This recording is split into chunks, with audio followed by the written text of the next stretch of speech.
Greetings from the MacIntosh family of Glengarry County, here in Eastern Ontario, here in Canada. I want to welcome you all to our farm and to our sugar bush. I hear it's your Canada Day, so I hope you're all having a great day.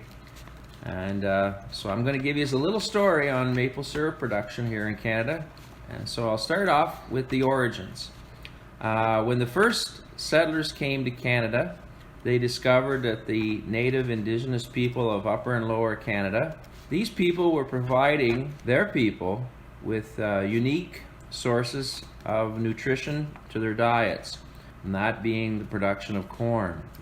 The other food source that was unique to these settlers when they came was the production of maple syrup. The sweet flavor of maple syrup and sugar, which is native to the sugar maple tree of Eastern Canada. There are several species of maple in the world, but only in Eastern Canada and in some parts of northeastern America is there the species of hard sugar maple trees that produce what the world knows as maple syrup or maple sugar.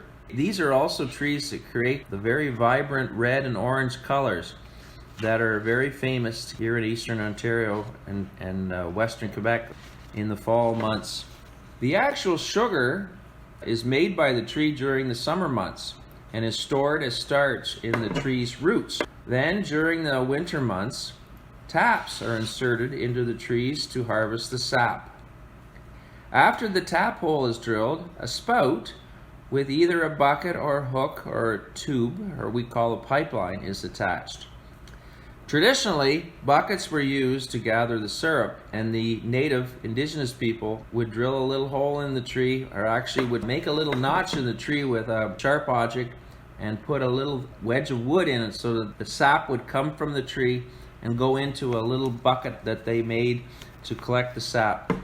The best days for making maple syrup, the sap runs when it's +5 in the daytime and freezes at night. This pattern of freezing and thawing builds up pressure within the trees. This causes the sap to flow from the tap holes and into the buckets.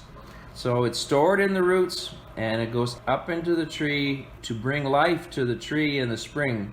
A typical sugaring season lasts 4 to 6 weeks.